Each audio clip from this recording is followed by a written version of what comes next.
기도하고 시작하겠습니다.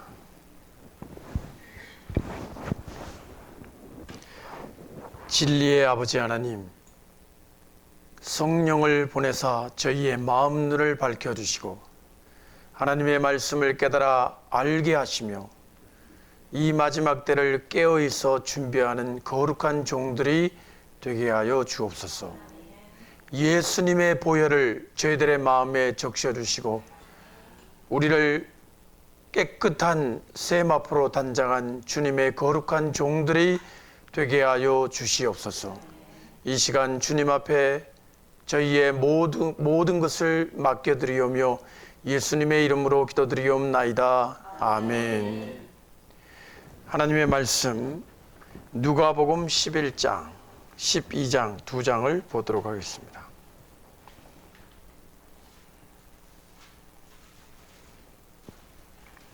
누가복음입니다.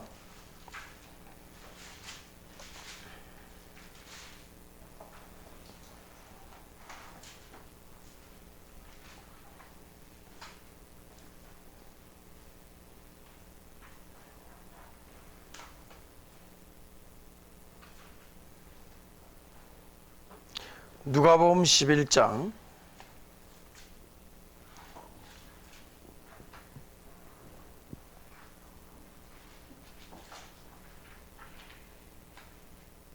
29절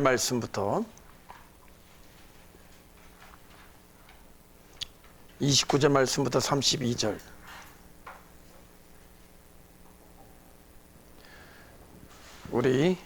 제가 먼저 29절 말씀을 봉독하겠습니다.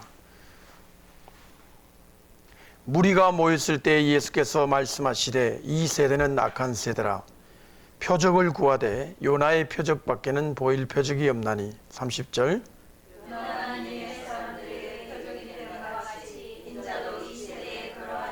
심판 때 남방 여왕이 일어나 이 세대 사람을 정죄하리니 이는 그가 솔로몬의 지혜로운 말을 들으려고 땅 끝에서 왔음이오니와 솔로몬보다 더 큰 이가 여기 있으며 심판때에 니느웨 사람들이 일어나 이 세대 사람을 정죄하리니 이는 그들이 요나의 전도를 듣고 회개하였음이거니와 요나보다 더 큰 이가 여기 있느니라. 아멘. 이번에는 40절 쪽으로 내려가 보십시오.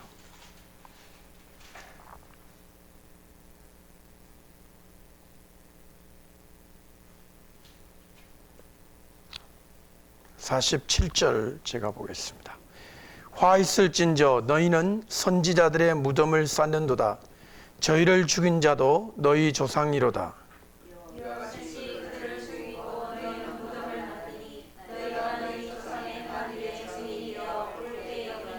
이러므로 하나님의 지혜가 일렀으되 내가 선지자와 사도들을 저희에게 보내리니 그 중에 들으는 죽이며 또 핍박하리라 하였으니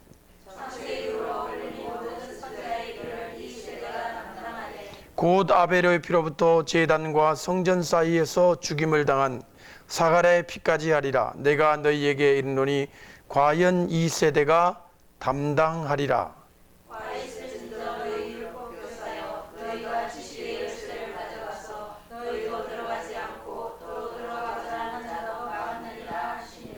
아멘. 이 말씀은 예수님께서 무리들과 제자들을 모아놓고 말씀을 가르치신 중에 종말에 관한, 마지막 때에 관한 말씀들이 이 속에 숨어 있습니다. 또 12장에도 말씀을 보실 터인데 여러분들 1절 말씀을 한번 다 같이 보십시오. 시작.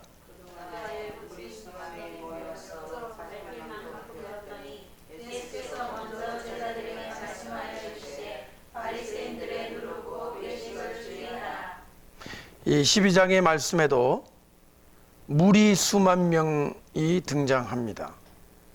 무리 수만 명.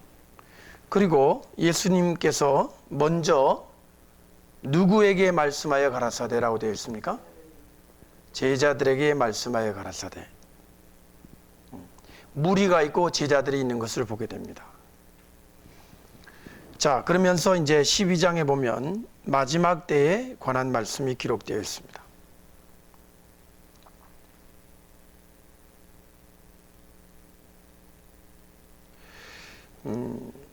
35절 말씀을 한번 읽어주실까요? 시작. 너희는 마치 그 주인이 혼인집에서 돌아와 문을 두드리면 곧 열어주고 기다리는 사람과 같이 되라.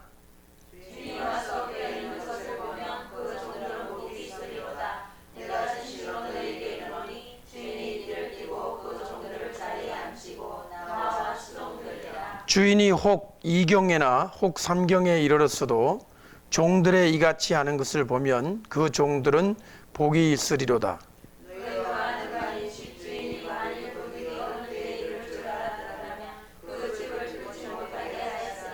이러므로 너희도 예비하고 있으라. 생각지 않은 때에 인자가 오리라 하시니라.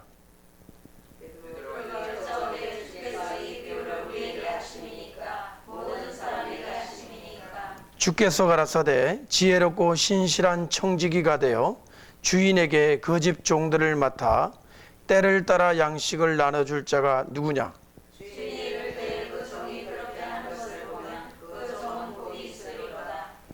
내가 참으로 너희에게 이르노니 주인이 그 모든 소유를 저에게 맡기리라.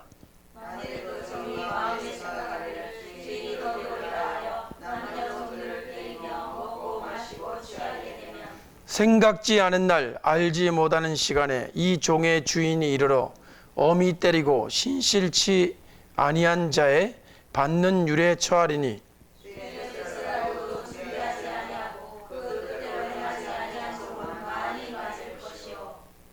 그 다음 구절 읽어주십시오.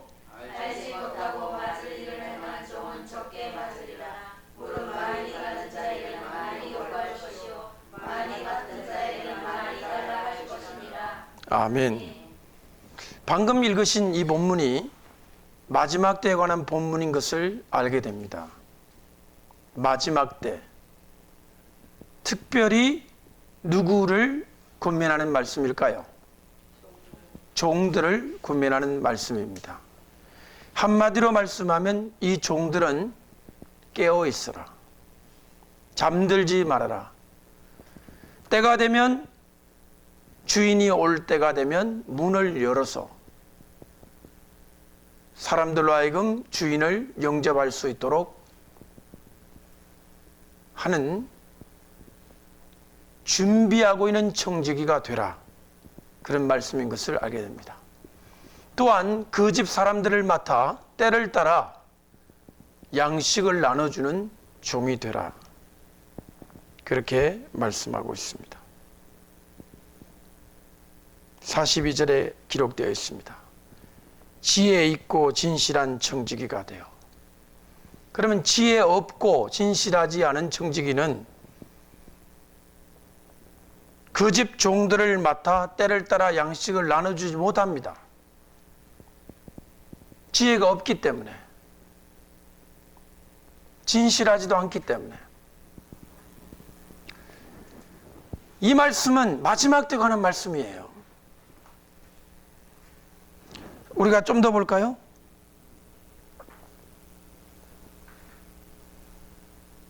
(54절) 한번 보십시오. 시작.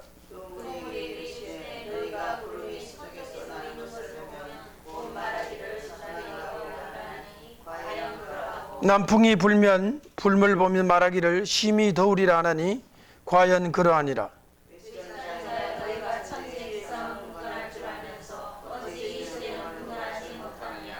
아멘. 시대의 표적은 분변치 못하느냐.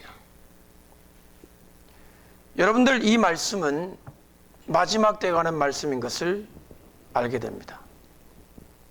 그렇게 생각이 되시면 아멘으로 화답하십시오. 마지막 때입니다. 마지막 때를 염두에 두고 말씀하신 것은 알겠으나 지금 이 속에 담겨진 크게 두 가지의 주제가 우리에게 담겨져 있습니다. 크게 두 가지. 하나는 11장에 기록된 이 세대가 누구인가 하는 것을 살펴보겠습니다. 지난달에 제가 이곳에 와서 이 세대가 지나가기 전에 모든 것이 다 이루리라는 말씀이 번역상 큰 문제가 있는 것을 밝혔습니다. 벌써 다 잊어버리시는지 모르지만 이 세대가 지나가기 전에 다 이루리라는 말씀은 번역상 모든 것이 이루어질 때까지 이 세대는 존속하리라는 말씀이라고 제가 가르치는데 기억하십니까? 한번 따라해 보시죠. 모든 일이 다 이루어질 때까지 이 민족은 유지될 것이다. 그런 뜻이에요. 이 세대라는 말을 30년이다, 40년이다, 혹은 70년이다. 요즘에는 또 100년설까지 나왔습니다. 그래서 이스라엘이 독립한 것이 1948년이니까 그때로부터 몇 년 만에 예수님 재림한다. 전부 이 세대를 30년, 40년, 70년 이와 같이 관점을 보았기 때문에 예수님 재림 날짜를 잘못 예측하는 실수를 범했던 것입니다. 여기에 세대라는 말을, 한 세대라는 말을 몇 년이라는 관점을 볼 것이 아니라 이 족속, 이 세대라는 말을 이 족속, 이 민족, 그렇게 볼 때 전혀 다른 해석이 나오는 것을 지난번에 보았습니다. 이 세대라는 말 한번 보시죠. 세대, 게네아, 히랍어로 이렇게 되어 있는데 마태복음 1장 1절에 아브라함과 다윗의 자손 예수 그리스도의 세계라 이래 되어 있죠. 이 옛날 성경이고 요즘 성경에는 족보라고 되어 있습니까? 뭐라고 되어 있습니까? 여러분 성경에 아브라함과 다윗의 자손 예수 그리스도의, 여러분 한번 읽어보세요. 뭐로 되어 있어요? 계보라고 되어 있습니까? 계보. 좋습니다. 족보. 다 같은 말입니다. 근데 이거 세 개가 이게 오해를 불러요. 이렇게요. 전 세계 할 때 그 세계가 아닙니다. 한문으로. 전혀 다른 글자예요. 계자가 계를 계대, 계모 하죠. 계모. 있는 거. 이어주는 겁니다. 세 개. 족보라는 말입니다. 계보. 이 계자가 이런 계자예요. 이런 계자가 아닙니다. 세 개 할 때 계자가 아니에요. 이거는 전 세계 할 때 계자고 이 계자는 이열 계자예요. 계자, 양자 아십니까? 그 계는 모르겠습니다. 하여튼 이 계자는 이 계보할 때, 족보할 때 이게 전부 이 세대와 관련이 있습니다. 여기에 게네아라 그랬잖아요. 이거를 영어로 보게 되면 족보라는 말을 지니올로지라고 합니다. 요때 지니, 이게 이제 지가 기역 발음이 나게 되면 게네가 되잖아요. 이 게네아에서 나온 거예요. 요 지가 영어로 기역 발음도 나고 지읒 발음도 나거든요. 게네알러지, 지니알러지 두 개가 다 되거든요. 그럼 이 지니알러지란 요 말이 요 게네아에서 나온 거란 말이에요. 그래서 이 세대라는 말을 70년, 30년, 40년 그런 식으로 연도를 따지는 것이 아니라 이것이 가족, 종족, 민족, 악하고 음란한 이 세대라는 말은 예수님 당시에 그 사람들이 악하고 음란한 뜻이 아니라 이 민족이 표적을 구하는데, 이 유대 민족이 표적을 구하는데, 아시겠습니까?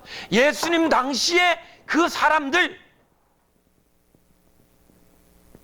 그때 사람들만 유독 표적을 구하는 것이 아니라 유대 민족 너희들이 자꾸 표적 달라고 하는데 선지자 요나의 표적밖에 줄 것이 없다. 시점에 대하여 보지 말고 그 민족으로 보라는 거죠. 오늘 지금 누가복음 11장도 바로 그런 구절입니다. 이걸 과연 시점으로 보게 되면 어떤 문제가 발생하는지 우리 한번 찾아보겠습니다.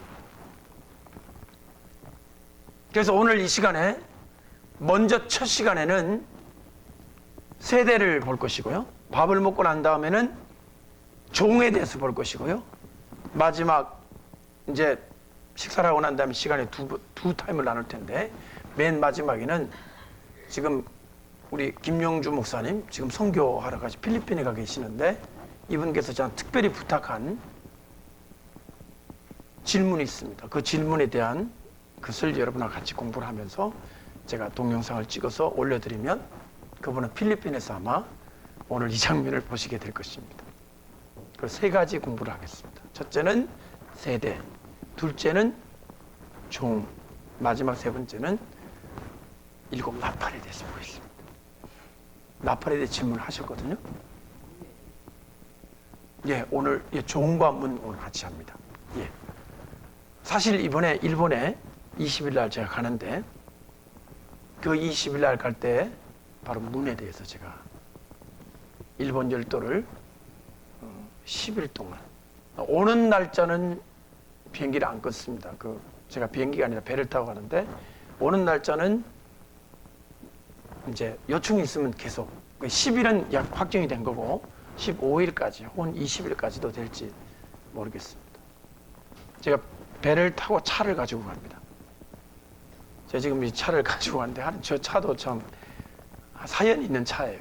제 차가 중간에 가다가 퍼져가지고 20년이 다 된 차가 너무 하나님 앞에 제가 기도를 했습니다. 하나님, 제가 암 걸린 성도님을 이제 기도해 주러 가는데 저희 교회 장로님도 아니에요.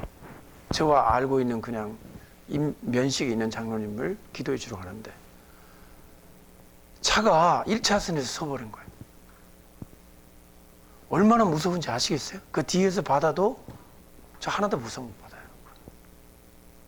그래가지고 왜 다시 걸면 약간 움직이잖아요. 그렇게 두세 번을 해서 갓길로 해놨어요. 그 갓길이 이렇게 널찍한 갓길이 아니라 갓길도 아닌 갓길 있잖아요. 굉장히 위험한 갓길. 그 옆으로 엄청난 트레일러 같은 차가 지나가니까 제가 겁이 났습니다. 아, 이거 큰일 났네. 나갈 수도 없고 차는 달리고. 하나님, 저 이럴 수 있으십니까? 제가 처음으로 20몇 년 만에 사역하면서 하나님, 이거는 아니시옵니다. 내가 지금 이 발걸음이 암 걸려서 사경을 헤매는 분 기도해 주러 가는데 차가 중간에 이렇게 쓰면 제가 사역을 하고 싶지 않습니다. 막 그렇게 좀 땡깡을 놓았어요. 불평을 들어놨어요. 그리고 나서 제가 주님, 저 차는 이제 움직일 수 없으니까 이제 걸어 다니겠습니다. 울산 이제 걸어가면 거의 한 보름 내지 20일은 걸리죠, 여기. 아닙니다. 더 걸릴 수 있습니다. 옛날에는 3개월씩 걸리고 그랬습니다. 저 부산에서 서울까지 가고. 말도 안 되는 얘기인지 알지만 속으로 그렇게 했습니다. 주님, 나 이제 걸어 다닐래요. 차 안 주시면. 그렇게 하고 나서 혼자서 있었는데 이틀 전에 아주 멋진 차가 제게 생겼습니다. 그래서 제가 타고 지금 내려왔어요. 저 차를 일본에 가지고 가려고 그래요, 제가 지금. 그럼 일본 후쿠오카에서 삿포로까지 차를 타고 다닙니다. 차 안에서 자고, 차 안에서 먹고. 한번 일본 사람들 앞에 이렇게도 보험진하는 사람이 있는 걸 한번 보여주고 싶어요. 그 사람들은 분명히 지금 이제 준비를 하고 할 텐데 다 필요 없다고 이미 선언했어요, 저는. 말씀만 들으라고. 어떤 일이 생길지 좀 모르겠습니다. 말씀하시는 문에 대해서 오늘 제가 할 거예요. 지금 밥 먹기 전까지는 세대에 대해서 하고. 그래서 다시 한번 보시면 이 세대라는 말이 한 세대, 왜 우리 한국에도 한 세대를 보통 한국은 30년을 보는 것 같아요. 왜냐하면 아버지가 되는 연령이 30대 거의 전후 27, 5부터 결혼을 시작해서 늦게 하더라도 30대 초반에 결혼하니까 그러니까 한 세대가 30년으로 돌아간다. 이것이 아마 저희 오늘 살고 있는 우리들의 생각일 거예요. 유대인들은 40년이었다는 게 보통 이제 생각이고, 이제 그러다가 보니까 이 세대가 지나가기 전에 다 이루라 했기 때문에 예수님 재림 날짜를 이 말을 가지고 측정을 하고 예측을 하려고 하는 움직임이 생겼던 거예요.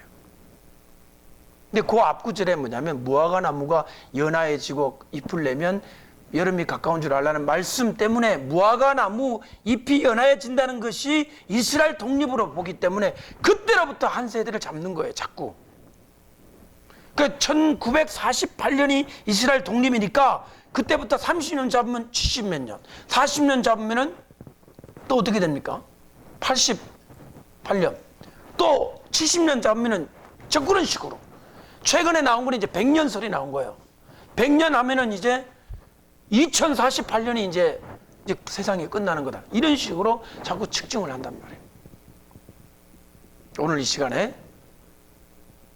이 누가복음의 11장의 말씀을 보면서 세대라는 말을 한번 보겠습니다. 이것은 이제 언어적으로 볼 때 이런 거고, 지금 다시 우리가 11장으로 한번 가보시면 어떤 구절인지 한번 보겠습니다. 11장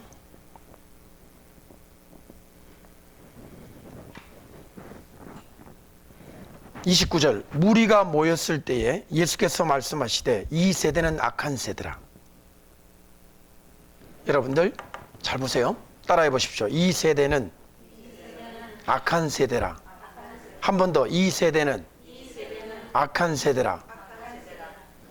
저를 주목해 보세요. 만약에 여기에 이 세대라는 말을 예수님의 얼굴을 지금 보고 있는 이 사람들 말이죠. 너희들이 악하다는 거죠. 그러니까 지금 있는 이 사람들, 그러니까 전에 있는 유대인도 말고 앞으로 올 유대인도 말고 지금 내 앞에 있는 너희들, 이 세대는 악하다. 보세요. 그렇게 볼 수도 있고, 아니면은 이 유대인들을 통칭을 해서 너희들, 이 민족, 이렇게 볼 수도 있다는 거죠. 근데 이것을 가지고는 둘 중에 하나를 정할 수가 없어요. 둘 다 말이 의미가 통하니까. 예수님 말씀하시기를 이 너희들이, 표적을 구하는 너희들이 악하다, 이렇게 말씀하셨을 거로 볼 수 있고, 아니면 유대인들 너희들은 옛날도 그렇고 앞으로도 그렇고 지금도 그렇고 악하고 엄난한 세대다, 이렇게 말씀하셨다고 볼 수도 있죠. 가능성이 둘 다 열려 있습니다. 그렇지 않습니까? 자, 그 다음 구절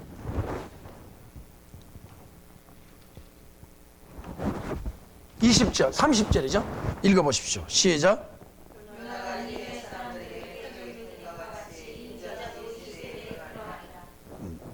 요나가 표적이 되었다. 니느웨 사람들에게 표적이 되었다. 무슨 뜻일까요? 요나가 니느웨 사람들에게 뭘 했습니까?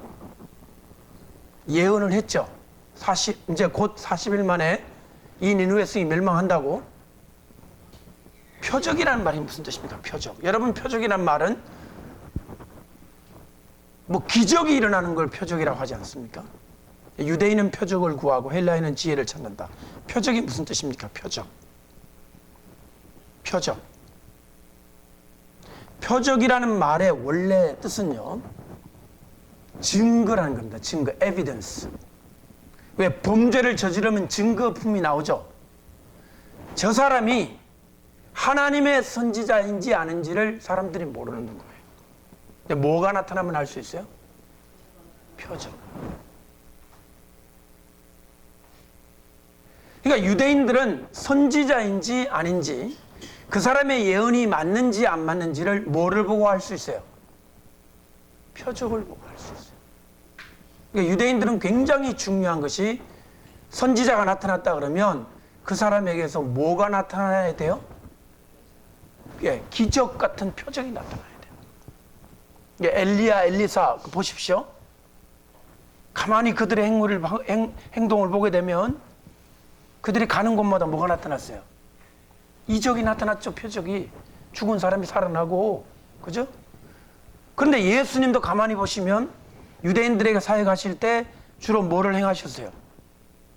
표적을 행했잖아요. 오병이어, 뭐 중풍병자, 38년 된 병자, 혈루증 다 그게 유대인들에게는 뭐였던 거예요? 표적이었죠. 그래서 결국에는 오늘 성경 말씀에 보니까 수만 명이 예수님을 따랐습니다. 여러분 수만 명 하니까 어떤 생각이 드십니까? 수만 명.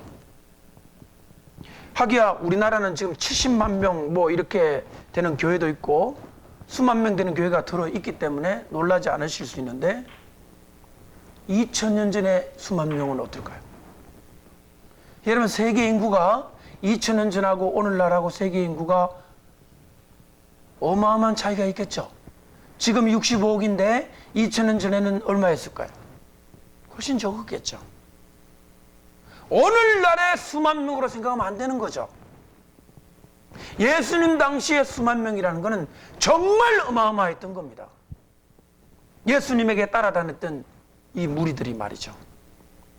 그들이 수만 명씩 모여든 이유가 뭐냐면 바로 예수님에게는 엄청난 표적들이 일어났기 때문입니다.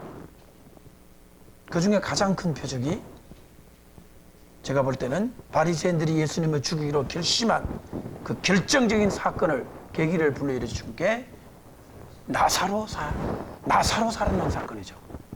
세상에 죽은 지 나흘 된 사람을 살려냈다. 이건 충격을 가져다 주기에 충분했습니다. 그 광경을 보니까 바리새인들이 예수님을 그대로 두면 안 되겠다. 죽여야 되겠다. 라고 생각한 거죠.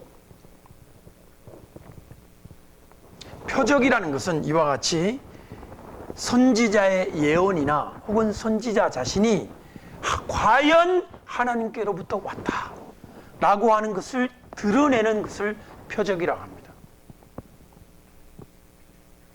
그러면 요나는 무슨 표적을 행했나요? 여러분 요나서 보시면 요나가 처음부터 니느웨를 가고 싶었습니까? 아니죠. 가기 싫었죠. 그래가지고 어디로 가는 배를 탔어요? 여러분 잘 아시잖아요. 다시스로 가는 배를 탔죠. 사명을 따라간 게 아니라 사명을 버리고 엉뚱한 곳으로 갔습니다. 그래가지고 여러분 아시는 대로 이제 바닷속에 빠져가지고 그런 사건을 겪고 하나님 한 번만 이렇게 살려주세요 해가지고 이제 기어이 어디로 갔습니까? 니느웨로 왔죠.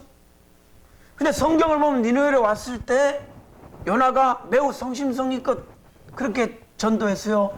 대충 그냥 한 번 쑥 지나갔습니까? 여러분 성경 나오잖아요. 네? 정말 이 니느웨 백성들이 구원받기를 애타는 마음으로 그렇게 전도했어요? 아니면 성의 없이 했어요?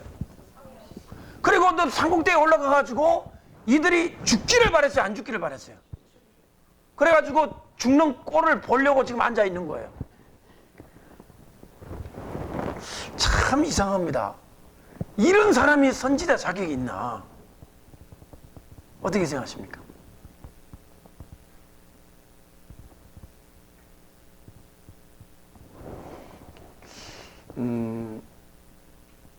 너무 심하게 요나를 내가 이제 뭐 밀어붙일 생각은 없습니다만은 여기서 제가 무슨 얘기를 꺼내고 싶으냐면 요나에게는 무슨 기적이 있었나? 무슨 표적이 있었나? 이 니느웨 사람들이 그렇게 베옷을 입고 회개할 만큼 요나를 보니까 대단한 기적과 오병이어 같은 것이 있었나? 없었거든. 그런데 성경적 표적이라고 하잖아요. 이게 무슨 뜻이냐는 거죠. 그냥 넘어가면 안 됩니다, 여러분. 분명히 우리가 전제를 했잖아요. 표적이라는 것은 기적과 이사를 통해서 그 예언자가 하나님께로 갔다. 아니면 적어도 그가 말하는 이 예언이 하나님의 말씀이 틀림이 없다는 것을 입증해주는 어떤 사건이 일어나는 걸 표적이라고 하는데 요나의 경우에는 우리가 성경을 보니까 없어요. 아무것도. 뱃속에 고기 뱃속에 들어갔다 나온 것도 요나 자기 자신한테는 체험이지만 그게 무슨 요나가 기적을 일으킨 것도 아니고 어떻게 보면 부끄러운 고백 아니에요? 고기 뱃속에 내가 들어갔다 왔다. 왜 들어갔는데요? 불순종이가 들어갔다 왔잖아요. 그게 무슨 대단한 간증입니까? 부끄러운 감정이죠, 그거는. 그리고 위에 박이파리가 위에 이렇게 가지고 대머리였는데 박이파리가 그 햇빛을 막아줬는데, 예? 벌레가 와서 그거를 깔아먹어가지고 박이파리가 그냥 시들어버렸어요. 이게 무슨 표적입니까? 이게 니느웨 사람들을 위한 표적이 아니라 순전히 자기 자신, 이 요나 선지자의 생각이 잘못됐던 것을 가르쳐주기 위해서 하나님이 하신 거 아니에요. 그런데 지금 예수님은 분명히 선지자 요나가 표적이라고 얘기를 해요. 한번 다시 읽어주세요. 30절. 시작.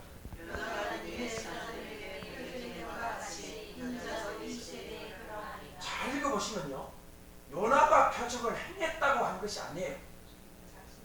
요나 자신이, 요나 자체가, 요나 존재 자체가 니느웨 사람들에게 뭐가 됐다? 표적이 됐다. 자, 느낌이 좀 다르죠? 표적을 행했다, 기적을 행했다는 거하고 요나 그 존재 자체, 자기 자신이 그냥 표적이 되어버렸다. 이건 느낌이 달라요. 이야기가 다른 얘기예요. 차원이. 표적을 행했다는 것은 선지자는 그냥 가만히 있고 뭐 죽은 사람이 살아났다든지 기적을 행했다는 게 표적을 행했다는 거고, 표적이 되었다는 건 무슨 뜻일까요? 표적이 되었다. 그렇지. 요나의 삶, 요나의 행동, 요나의 그 바닷물 속에 들어가가지고 불순종했던 거, 와가지고 전도했던 거, 죽을 줄 알고 올라가지고 구경했는데 안 죽은 거, 이 전부가 다 메시지였다.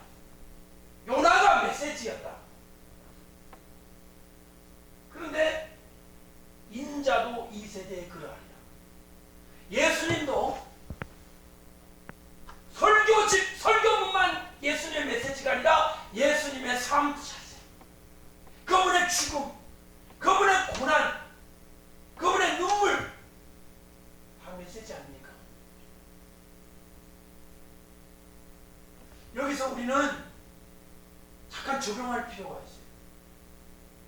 주의 종들이 메시지를 전하는 자긴 하지만 이 말씀에 의하면 메시지가 돼야 되는 거예요. 그의 삶이. 설교를 잘하는 것이 아니라 설교가 돼야 됩니다. 행동, 삶.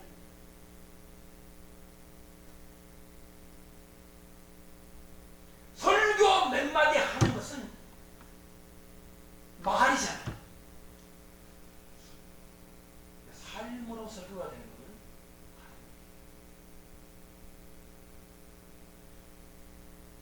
저는 신학교 다니고 할 때 그런 얘기 들을 때 좀 기분이 매우 상했어요. 목사가 피눈물을 흘려야 성도는 눈물을 흘린다. 저는 신학교 다닐 때 그 말 들을 때 매우 기분이 안 좋았습니다. 그래야 돼. 억울하게. 왜 목사님들은 피눈물을 흘려야 성도들은 그걸 보고 감동을 받아가지고 그런 눈물이 조금 난다는 거죠. 그러면 주의 종들은 그럼 어떻게 살아야 그러면 주님 일을 하는가? 완전히 마르트네, 마르트. 생체 실험. 목사가 고생을 하고 고난을 당하고 슬픔을 겪는 것을 볼 때 성도들의 마음이 은혜스럽다.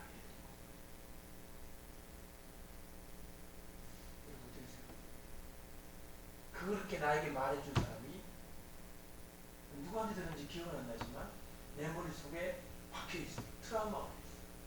그래서 제가 뭔가 좀 잘 된다 그러면 나는 지금 참 땡기가 피눈물을 흘려야 되는데 이게 웃고 있는 나는 참된 종이 아니라 거짓 선지자. 그런 어떤 이상한 DNA가 내 머릿속에 있어요. 여러분 근데 또 반대로 전혀 엉뚱한 이 말과는 피눈물을 흘려 눈물을 흘린다는 말과는 반대로 성도들을 내 멋있게 만들어. 정말 옷도 잘 입고 그냥 부쩍부쩍하고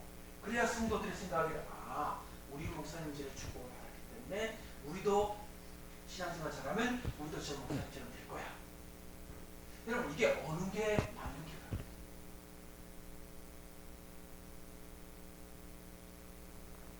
이게 오늘날 한국 교회 모습이에요.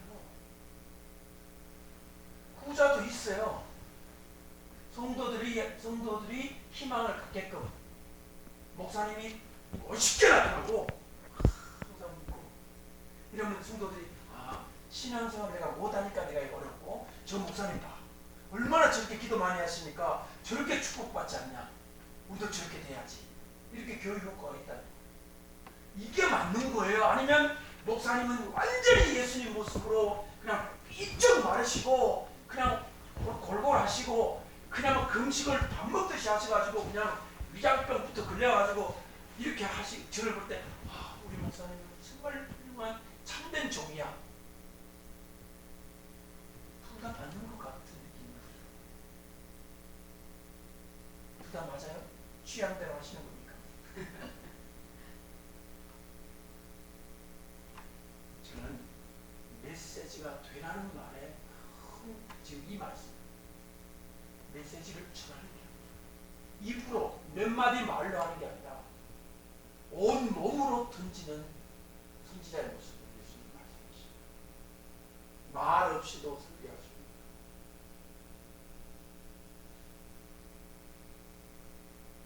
진실로 하나님의 종들은 선지자들은 불타는 가시밭길 그들의 설교문이 학교도 남아있지 않을까. 그 어른들의 모습을 보면서 강합니다. 메시지가 되신 거죠.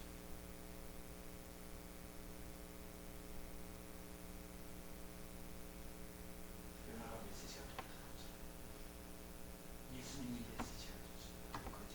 인자도 가라. 사도 바울, 베드로, 예수님의 12제자가 그들의 삶을 통해서 메시지의 삶을 사시고 12시대의 설교문이 우리에게 남아있지는 않지만 성경에 남아있는 건 제한된 부분이지만 한국교회가 지금 오늘날 이와 같은 어려움에 봉착된 이유가 과거에 우리 윗 어른들의 목사님 배우지도 많이 못하시고 솔직히 학력이 그렇게 높지 못하고 성경 고등국민학교 성경 불합도 정체불명의 이상한 문교부 검정도 안 된 그런 학교를 다 나오시면서도 목사님이 되셔서 예수님 그러셨던 것 같아요. 오늘날은 공부도 많이 배우기도 많이 아는 것도 많이 있는데 어쩐지 메시지가 되는 게 아니라 이 말로서 전달하는 기능만 하고 있는 것 같아요.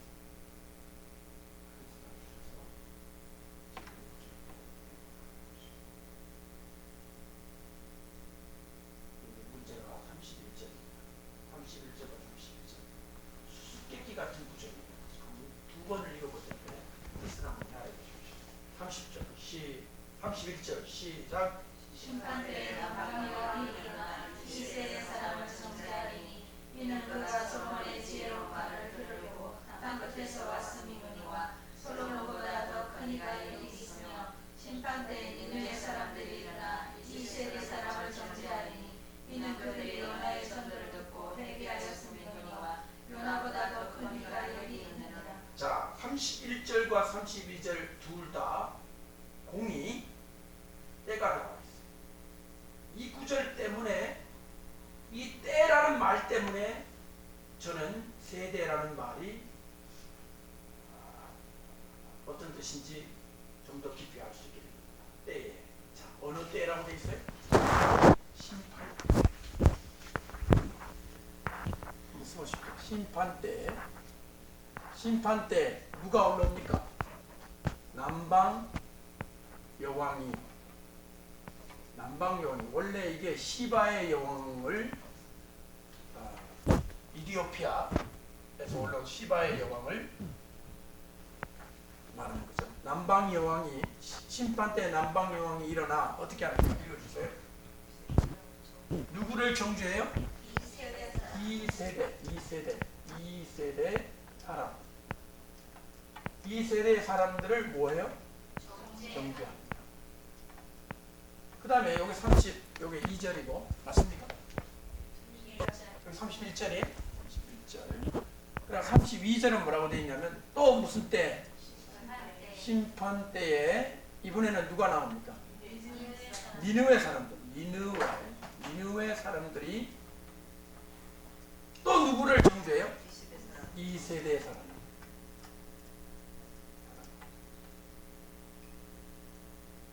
뭐해요?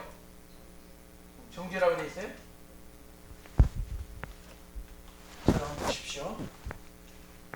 이 남방 여왕과 니느웨 사람들은 공통점이 있어요. 어떤 점에서 공통점이 있어요? 이 남방 여왕, 이디오피아 사람들하고 니느웨 사람은 둘 다 할렐루야 이방이죠.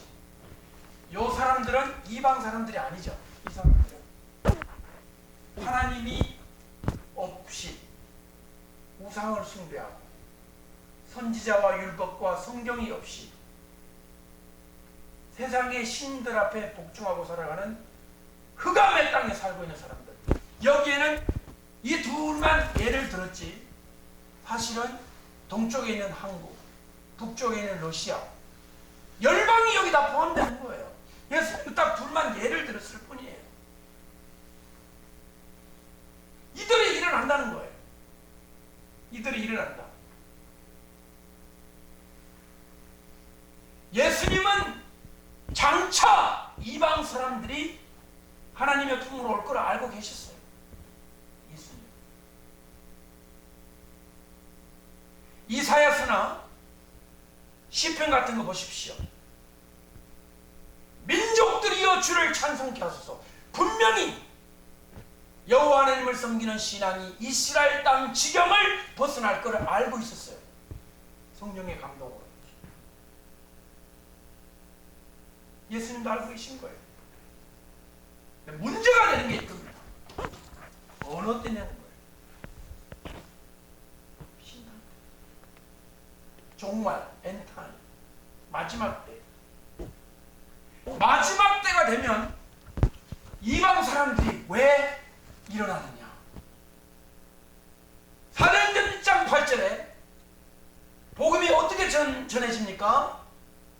예루살렘과 온 유대와 사마리아와 땅 끝이 어딥니까? 이방 아닙니까? 땅 끝까지 이르러.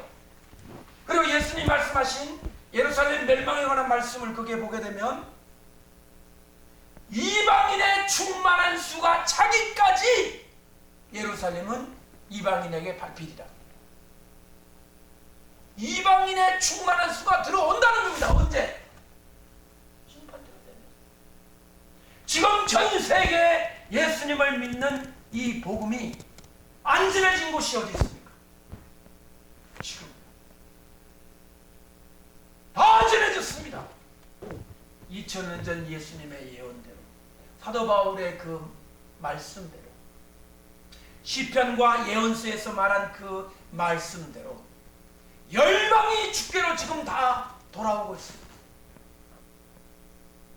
복음을 먼저 받아들였던 유럽은 지금 처참한 상황이 되어 있고, 늦게 지금 성경 말씀 그대로예요. 먼저 된 자가 나중되고, 나중된 자, 지금 중국, 인도네시아 이쪽 지금 중동 지역 핍박과 환난 가운데 예수를 믿는 이런 사람들은 기적과 이사가 충만하게 일어나고 하나님을 사랑하는 열도가 뜨겁고 그렇습니다. 이 이방 사람들이 심판 때 일어난다. 여기까지는 잘못이 없어요. 이 이방 사람들이 일어난다. 그런데 이 세대 사람들을 심판 때 정죄를 한다? 이게 어떻게 되는 거예요?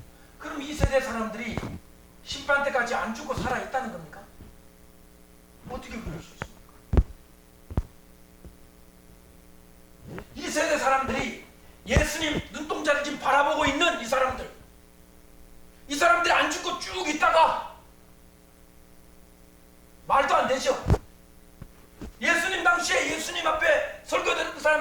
살았습니까? 죽었습니까? 없잖아요. 그럼 이건 누굽니까? 심판대 책망받는 이 사람은 누굽니까? 그렇지. 만약에 이 세대 사람들을 예수님 당시에 오늘 얼굴을 봤던 그 사람들이라 그러면 이 구절은 해석이 안 됩니다. 심판대를 어느 때로 해석해야 되냐는 거예요. 이 사람들이 뭐 마지막 때까지 살아있다는 것은 말도 안 되는 얘기고, 그러면 심판대를 해석을 해야 되는데 언제입니까? 이 구절 자체가 수수께끼가 되버려요.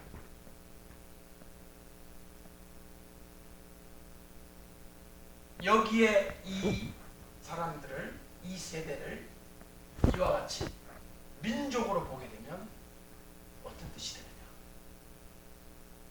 마지막 심판 때가 되면 열방의 사람들에 의해서 이스라엘 백성들이 죄에 대하여 책망을 받게 되고, 그래서 그들이 예수님께로 돌아온다는 거예요.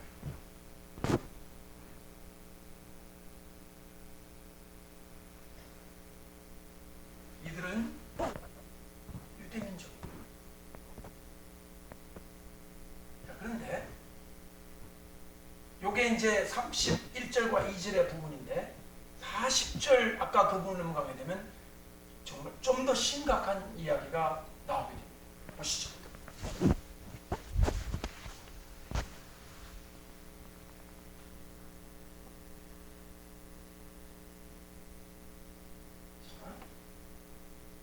자, 47절. 화 있을진저. 여러분 읽어주실까요? 47절 시작. 화 있을진저 너희는 선지자들의 무덤을 만드는도다. 그들을 죽인 자도 너희 조상들이로다. 여기에 화 있을진저라고 하는 너희라는 말에 동그라미를 꼭 집어주시오. 너희. 이 너희가 누굴까? 너희가 예수님 눈동자를 바라보고 있는 그 시대 그 사람들만으로 제한될까요? 아니면 유대민족 전체를 향한 예수님의 지적일까요? 그것이 우리에게 그리스도인이 됩니다. 여러분들이 이제 제가 어떤 방향으로 여러분을 이끌어가는지 이해되시죠? 자꾸만 이 너희 혹은 세대를 정확히 말해 누구를 뜻하느냐를 우리가 추적하는 거죠. 제가 볼 때는 예수님은 특정한 시대에 살았던, 예수님 당시에 살았던 그 시대 사람들만 얘기하는 게 아니다. 누구를 얘기하는 거다? 유대인들을 얘기하는 거다. 너희는 선지자들의 무덤을 쌓는도다. 저희를 죽인 자도 너희 조상들이로다. 자, 이런 말 들을 때 유대인들이 듣고 기분이 나쁘죠. 자기들을 공격하는 거, 자기 조상들까지 공격하는 거잖아요. 48절. 이와 같이 저희는 죽이고 너희는 쌓으니, 저희는 죽이고 너희는 쌓으니. 조상들은 선지자를 다 죽여놓고 후손이 되는 너희는 무덤을 쌓고 앉아 있으니 너희가 너희 조상이 행한 일에 증인이 되어 옳게 여기는도다. 조상들이 한 일을 회개치도 않고 선지자를 죽인 일에 대하여 반성도 안 하고 옳게 여기고 앉아 있구나. 참, 예수님이 독선을 지금 펴고 계시. 이런 말일 때 기분이 어떨까요? 빨리 예수님, 여러분 예수님이 참 다정하시고 친절하시죠. 근데 가끔씩 예수님 말씀 들으면 가슴이 섬뜩한 말씀하지 않던가요?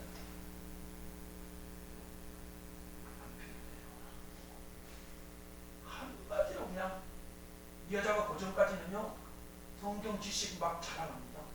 뭐 야곱이 우물이 어떻고 막 내 조상이 당신이 야곱보다 큽니까? 막 자기 아름대로 이제 성경 공부한 지식을 막 까불다가 남편 얘기 나오니까 아마 성경에 안 나왔지만 그 얼굴이 하얘졌어요. 그 말밖에 할 수가 없어 지금. 남편은 없지만 뭐는 있었어요? 남자는 없지만 뭐는 있어?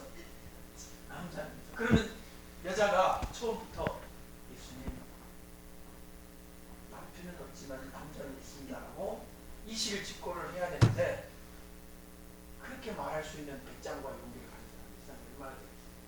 일단 할 수 있는 데까지 어떻게 봐? 거짓말을 하고 사실 남편이 없다는 말도 거짓말은 아니에요. 예수님 말에 맞다.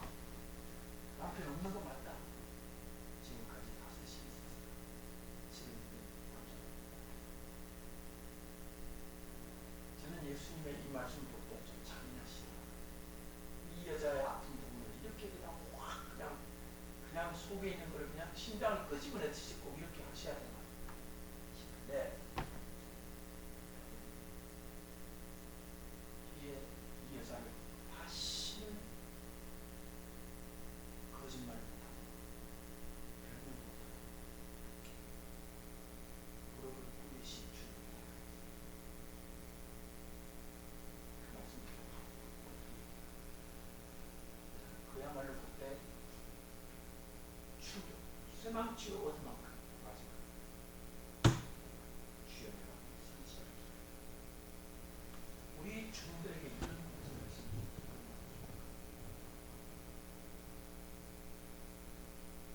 사람을 진정으로 사랑하는 것. 그 사람 그 여자 살면서 요 말 때문에 이 철퇴 때문에 이 여자는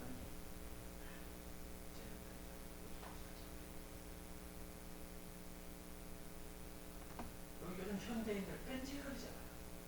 이 뺀질거리는 인간들을 우리 주의 종들이 확 그냥 코를 땅에 그냥 확 치받고 주여! 하고 엎드리게 만들 수 있는 영적 권위가 있습니다. 예수님이 여자한테 달래고 얼르고 사탕 주고 우리가 너무 사람들을 위로하는 거예요. 잘될 거야. 힘내요. 그래서 저도 그래요. 그런 말. 그럴 때 내 마음속에는 너 지금 진실을 말하고 있는 거야. 너 지금 저 사람을 살리려고 바른 말을 하고 저 사람의 속에 있는 걸 끄집어내지 못하고 적당히 분위기만 타고 가는 거야. 그래서 네가 못 사냐? 그런 마음을 지금 여러분 그런 게 없어요.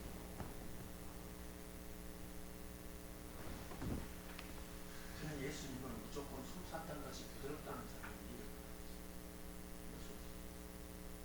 예수님 막 말을 막 많이 하시는 분 같진 않은데 한 번 할 때 그냥 제대로 해보시죠.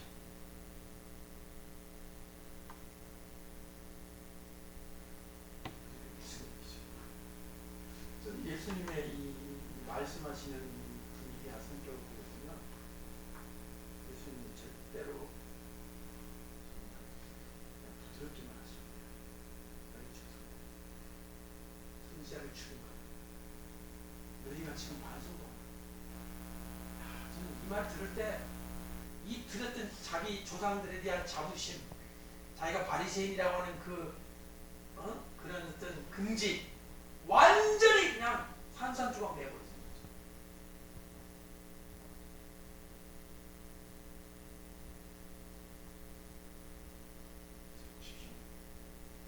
49절 시작. 그러나 하나님의 지혜가 이르시되 내가 선지자와 사도들을 그들에게 보내리니 그 중에서 너를 죽이며 또 박게 하리라 하느니라. 이제 50절 이제 시작합니다. 창세 이후로 모든 선지자의 피를 이 세대가 반박하되 51절 시작. 아벨의 피로부터 제단과 성전 사이에서 죽임을 당한 사가랴의 피까지 하리라. 내가 너에게 이르노니 과연 이 세대가 담당하리라. 예수님이 하신 말씀은 이런 말씀입니다. 아벨이 언제적 사람이에요? 거의 뭐 창세기에 맨 앞부분에 있잖아요. 아벨도 그러니까 예수님의 관점에서는 선지자예요. 아벨. 그러다가 사가랴까지. 구약이거든요. 예수님이 십자가 여기 있으면 이제 사가랴. 이 안에는 뭐 이사야, 예레미야, 엘리야, 엘리사 다 있겠죠? 수많은 선지자들의 죽인 핏값을 누가 담당하리라?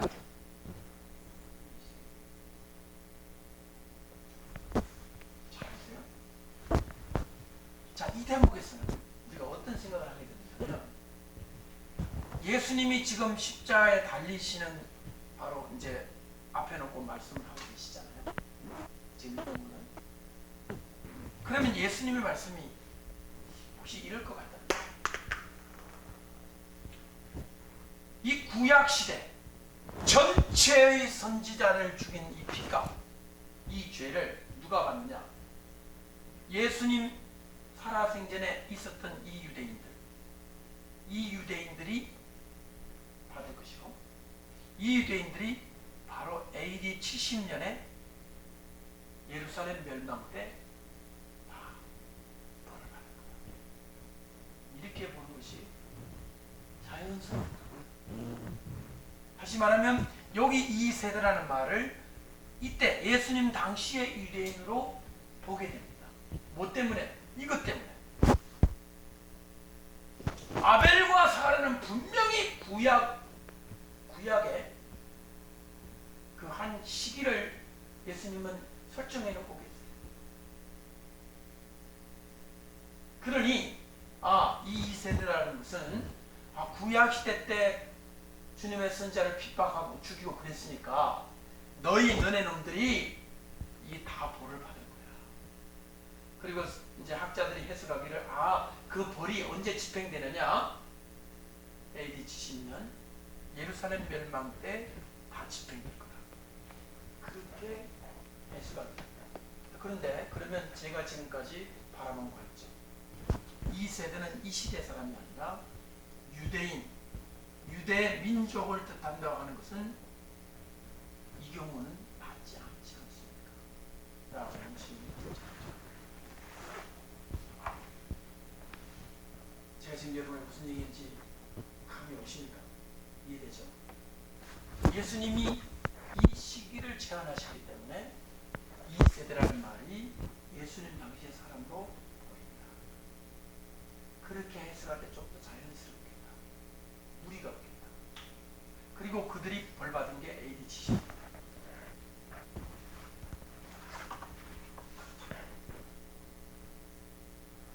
한 가지 질문이 또 하나 되죠. 저는 어쨌든 이 세대를 한 시대에 살고 있던 사람, 그 사람들이 아니라 유대민족 전체를 의미한다고 보고, 저는 이 세대를 이 민족으로 제가 생각합니다. 유대민족 전체. 요 시대 사람들만이 아니라 옛날 이후까지 다 유대인들이 담당한다고 저는 보는 입장인데, 이 본문은 어딘지 모르게 이 시대 사람 같아요. 문제의 핵심을 이해하시겠죠? 제가 지금 뭐 때문에 고민하는지, 여러분이 지금 제가 뭐를 문제를 삼는지 이해하시겠죠? 제가 설명을 충분히 했으리 않습니다. 그러면 말하자면 이제 이 문제를 인정한다면 저의 이해가 틀린 거예요. 다시 원점으로 가야 돼. 본문을 가만히 보니까 한 가지 중요한 단어가 등장해요. 49절입니다. 49절. 다 같이 읽으십시오. 시작. 그러므로 하나님의 지혜가 되었으되 내가 선지자와 사도들을 그들에게 보내리니 그 중에서 더러는 죽이며 또 박해하려 하느니라. 그렇죠. 오늘 벌써 목사님 답을 얘기하시고. 여러분 보세요. 요 예수님 십자가 달리고 그 전에 지금 이 설교를 하고 계시잖아요. 그렇죠?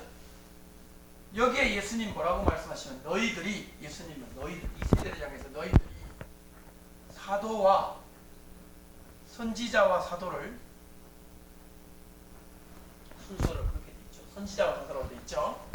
선지자는 구약을 뜻하거든요. 사도는 언제 때 부름받은 사람이에요? 신약 때 부름받은 사람. 선지자와 사도 사도를 보내는데 너희가 들으는 그들을 핍박하고 죽일 거다 그랬죠. 자, 저를 보세요. 요 십자가 달리기 이전에 죽은 사도가 한 사람이라도 있나요? 사도는 다 언제 죽어요?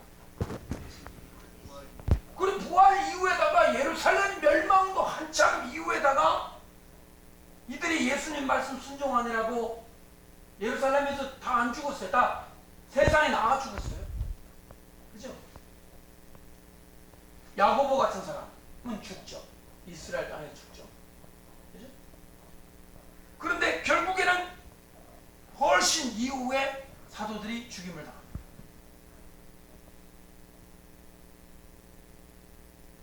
예루살렘 멸망 이후에 죽는 거예요.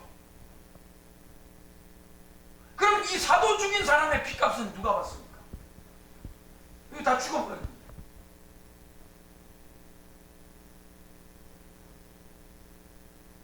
뭐 앞으로 죽일 거니까 미리 그냥 벌을 주는 겁니까? 너희들 보니까 아마 죽일 것 같아. 너는 죽일 놈들이야. 좀 이상하잖아요. 이 사도라는 말 때문에 예수님 당시의 사람들은 해당이 안 되는 거예요. 사도를 죽인 일이 없어요. 해당이 안 돼요. 그래서 이 세대를 예수님 당시의 사람들로 국한시키는 것은 문제가 있고, 오히려 유대민족, 이 백성 전체 옛날부터 나중까지 다 해당되는 것입니다. 그러면 요한계시록에 이제 사도가 있는지 확인해봐요. 요한계시록 17장.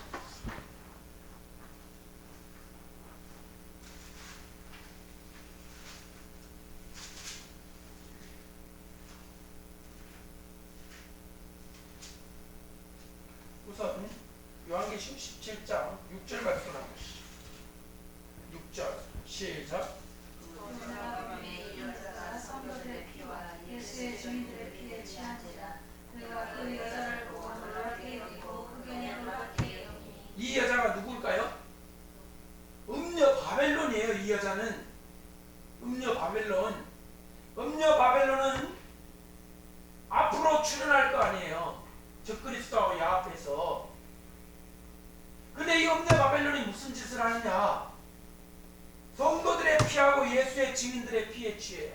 취한다는 것은 뭐 어디야 취합니까? 뭐 냄새만 맡아도 취하는 사람이 있지만은 이 경우는 지금 이 여자가 금잔에다가 예수님의 증인들과 사도들의 피를 마셔가지고 취한 거예요.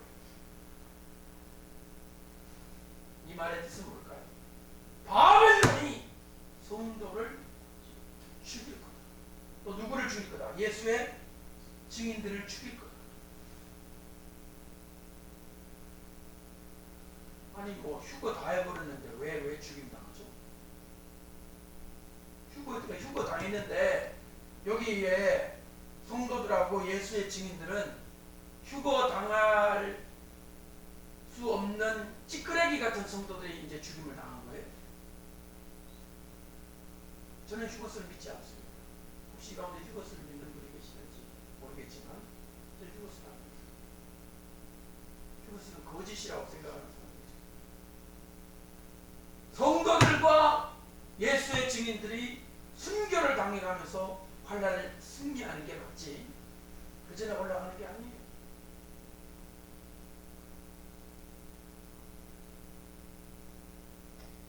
이게 최근에 어떤 목사님이 대환란 중에 어떻게 믿음을 지키냐 불가능하다는 거예요. 하나님으로 생각할 수 있어요.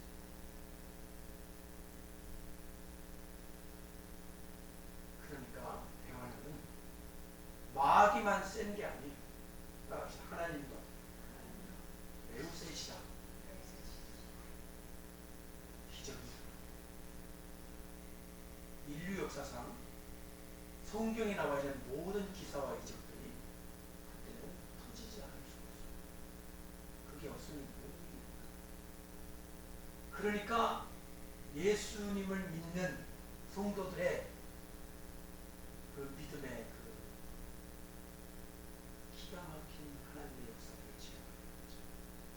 베드로는 감옥에 잡아오죠. 왜 그랬을까요? 왜 그래야 됐을까요?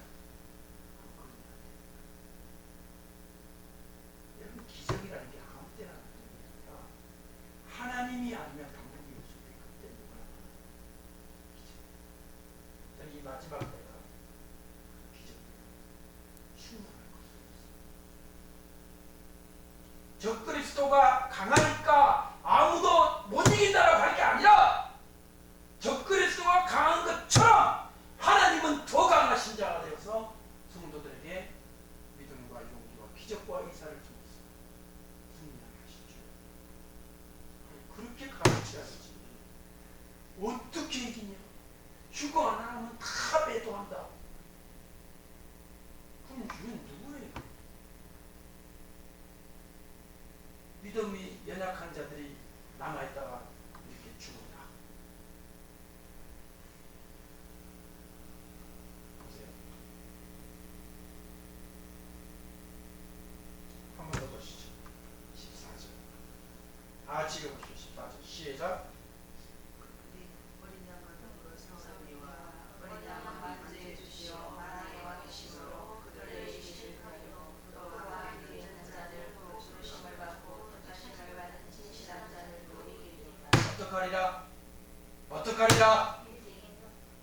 이기리로다 라고 설교를 해야 되잖아요. 못 이긴다 라고 설교하면 잘못된 거지.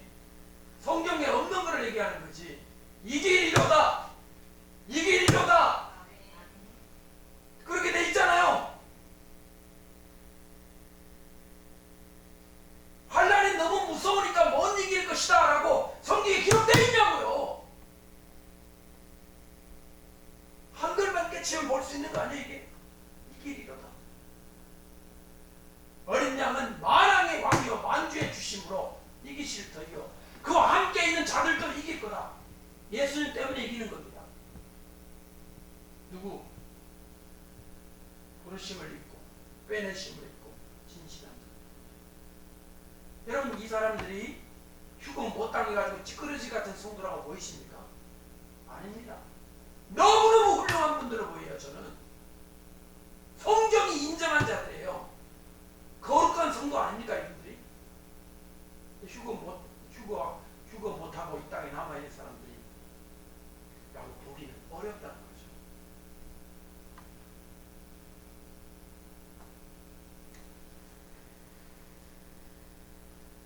사절 말씀 읽어보세요. 18장 4절 시작. 또 내가 들으니 하늘로부터 다른 음성이 났어 이르되 내 백성아 거기서 나와 그 죄에 참여하지 말고 그가 나를 제하거든. 여기서 나오라는 게 휴거 하는 걸까요? 내 백성이 있는 거예요. 내 백성아 거기서 나와 바벨론의 영역에서부터 탈출하라는 얘기예요. 휴거하라는 얘기가 아닌 것입니다. 바벨론에서 나와서 그 죄에 참여하지 말고 제한을 하지 말라. 이렇게 말하고 있습니다. 20절 18장 20절 누가 또 있는가 보십시오. 18장 20절 다 같이 시작. 하늘과 성도들과 사도들과 선지자들아 그로 말미암아 즐거워하라. 하나님이 너희를 위하여 계획의 심판을 행하셨으니라 하더라.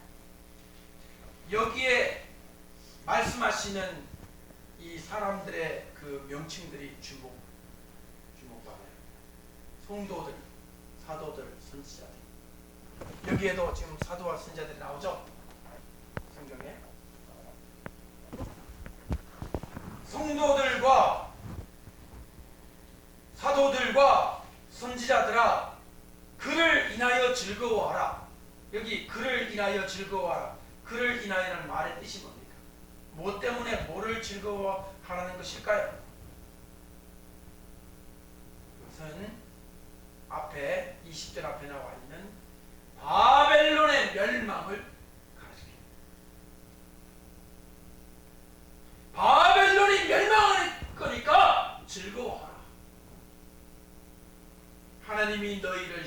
신원하시는, 신원이란 말이 어려운 뜻이죠. 신원, 납신자의 원망할 원자예요. 납신, 신. 납신자의 뜻이 뭐냐면 받아들여 준다는 거예요. 신고할 때 신자가 그거예요. 원자는 원하는 때 원자예요. 성도들과 사도들과 선지자들의 원한을 주님이 받아주십니다. 왜? 무슨 원한? 신원이 뭡니까? 왜 신원해야 됩니까? 하나님의 말씀 지키려고 하다가 목 잘려 죽고 매 맞고 불에 다 죽고 싶기 때문에 하나님이 그 복수를 이 바벨론에 하시겠다는 거예요. 이 신원이라는 단어는 굉장히 무서운 단어예요. 억울하게 죽은 사람들의 핏값을 갚아준다는 뜻이에요. 이게 무슨 무시무시한 단어입니다. 이 신원이라는 뜻이. 그런데 하늘과 성도들과 사도들과 선지자들, 우리 한번 따라해 보시죠. 하늘과 성도들과 사도들과 선지자들아. 저를 한번 주목해 보세요. 여기에 나와 있는 이 네 단어 있죠. 하늘과 성도들과 그 다음에 사도들과 선지자들아 이렇게 불렀잖아요. 이분들이 누굴까요? 이분들이 누구일까요? 하나님을 믿은 사람들이죠. 그렇죠? 하늘과라는 말의 뜻이 뭐냐면 하나님이 계신 의인의 영들이 있는, 예수 믿고 죽어간 거룩한 성도들, 하늘과 성도들은 아시는 거고, 그 다음에 사도들, 선지자들과 사도들과 선지자들이 있는데, 자, 이 뜻은 두 가지 관련해서 일어나는 거예요. 첫 번째는 뭐냐면 이 사도들하고 선지자들은 옛날 예수님 때 이전부터 아벨 때부터 억울하게 죽었잖아요. 역사상 억울하게 죽어. 옛날부터 죽어간 사도들과 선지자들을 말한다라고 해석할 수 있는 한계이 있고요. 두 번째는 뭐냐면 그게 아니고 마지막 적그리스도와 야합한 바벨론에 의해서 환난 중에 죽어간 하나님의 종들을 의미한다고 좁게 해석할 수도 있습니다. 자, 여러분들은 넓게 인류 역사상 죽어간 성도들과 선지자들을 보는 게 더 타당성이 있을까요? 아니면 바벨론 지하에서 신망하고 죽어간 사람들이라고 볼 수 있을까요? 둘 다 타당성이 있어 보입니다. 어느 하나는 틀렸다, 어느 하나는 옳다 이렇게 하기 어려운. 근데 여러분들은 어느 쪽으로 마음이 기웁니까? 편안하게 한번 얘기해 주세요. 우리 앞에 목사님 이 문맥상 둘 다 옳을 수 있어요. 어느 하나가 뭐 틀릴 것 같고 아니까. 목사님 어떻게? 좀 더 바벨론과 직접적 관련이 있는 것으로 보이잖아요. 저도 그렇게 보거든요. 자, 그러면 문제가 하나 발생합니다. 무슨 문제냐? 사도예요, 사도. 목사님 지금 방금 굉장히 중요한, 지금 나중에 감당하지 못할 말씀을 하시게 된 거예요. 사도가 한 12사도가 죽은 지가 언젠데 바벨론 마지막 때 마지막 엔타임에서 베드로가 다시 살아나와서 또 죽나? 그래서 사도가 왜 나오죠? 막 선지자까지는 이해해. 하나님의 말씀을 전하는 사람을 통칭으로 합니다. 요즘 이 사도라는 말 때문에 약간 좀 우리가 좀 긴장하고 스트레스 받지 않아요? 무슨 운동 때문에? 네. 신사도 운동 때문에 지금 우리가 약간 스트레스 받잖아요. 근데 지금 놀랍게도 바벨론 지하에 보니까 누가 등장해? 자, 신사도 운동을 공격하는 사람의 입장은 그래서 이거를 어떻게 할까요? 바벨론 지하에 둘까요? 널리 확장할까요? 그렇지. 널리 확장을 해서 이 사도는 저 2000년 전에 예수님 그 돌아가시고 부활한 다음에 그때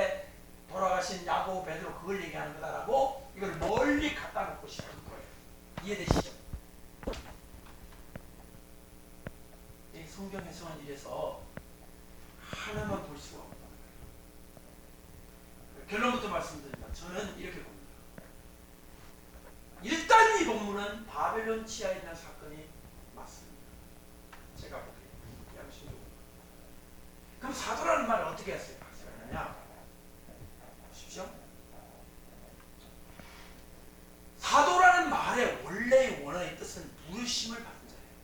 보내심을 받은 자. 그러니까 파송받은 자는 돼요. 파송받은 자.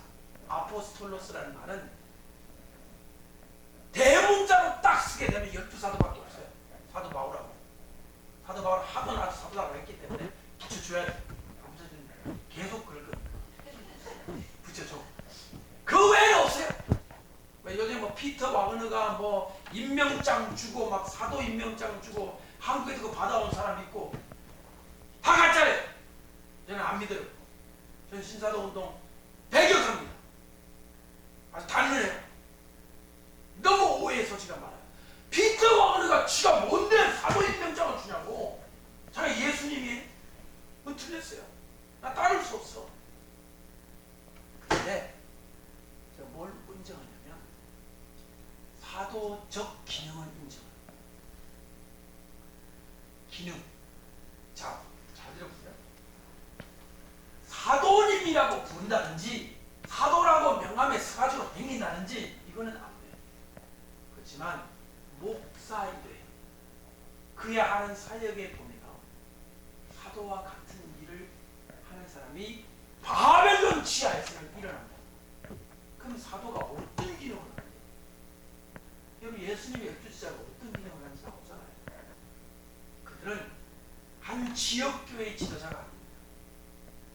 하나님 나라 왕국을 대변해서 싸워나가는 사령관들. 그런 자들이 이 엔타임에서 일어납니다.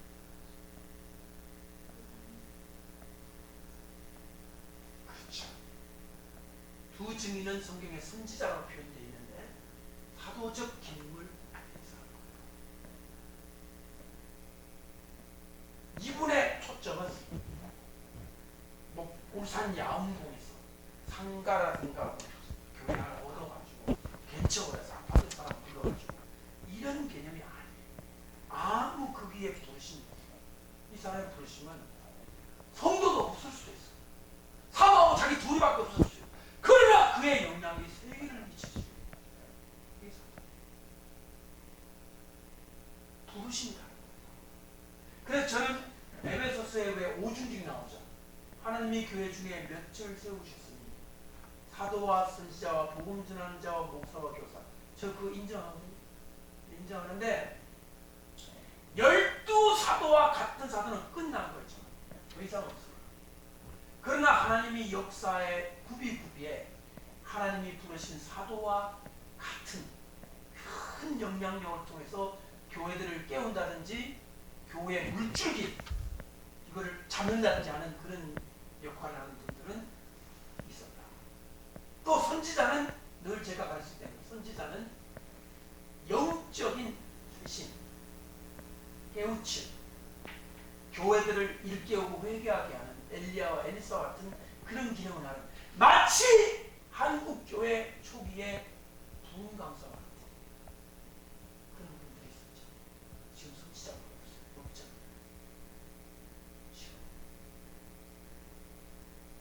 정말 교회를 이렇게 한 번씩 뒤집어 엎고 회개하게 하고 그 더러운 인간의 죄악들을 씻어내는, 정결케 하는 선지자와 같은 외침이 사라졌잖아요.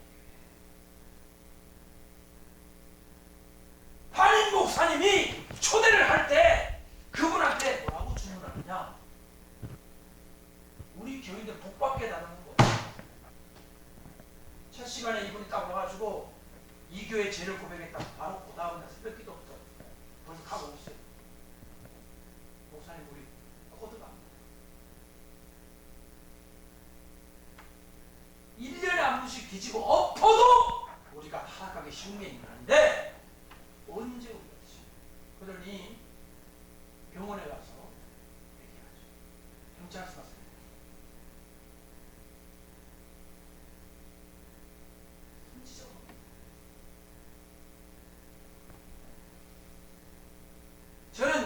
사도와 선지자와 복음 전하는 자. 복음 전하는 자는 대상이 불신자예요.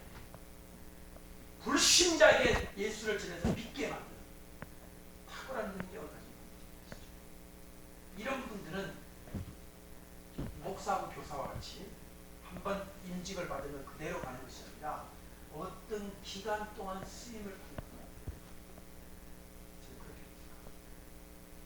한번 부르심 받았다고 끝까지 사도가 됩니다. 어떤 기간이 있고 하나님 쓰시는 만큼 쓰시고 그 다음에 그 쓰심이 끝나면 그냥 평범한 목사로 인생을 끝내는 그럴 수가 있습니다. 저는 그렇게 보는 입장이기 때문에 사도 뭐 증명서 발급하고 이런 거는 아주 못 맡겨요. 근데 저는 신사도 운동이 아니라 구사도 운동이에요. 왜 구사도냐? 12사도와 바울밖에는 사도라고 이름을 붙일 수 있는 사람이 없다. 나머지는 다 종들입니다. 하나님의 특별한 부르심에 따라 사도처럼 신발을 신으시다. 특별히 마지막 바벨론 지하에서는 그러한 종들이 일어날 것이다.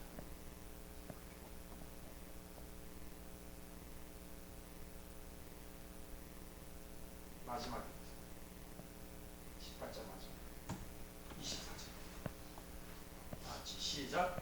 선지자들과 성도들과 및 땅 위에서 죽임을 당한 모든 자의 피가 그 성 중에서 발견되리라. 바벨론으로 제한되어 있죠. 역사 전체로 펼치기에는 좀 무리가 있죠. 이 구절에 의하면 어디에서 보였다고 되어 있기 때문에 그렇잖아요. 이 피가 역사 전체에 흘렀더라 이래 돼야 안 돼 있잖아요. 바벨론에서 보였다는 말은 이들의 죽음 살해 사건이 제한된 시간과 공간에서 일어났다는 걸 알 수 있죠.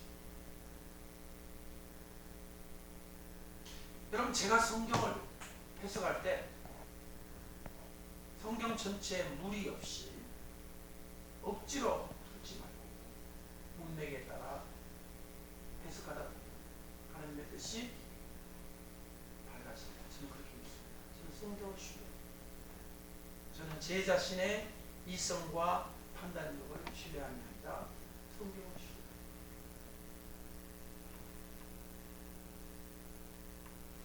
자, 다음 시간에는 제가 이제 사도까지 나왔으니까 종들에 대하여 식사하는 다음에 같이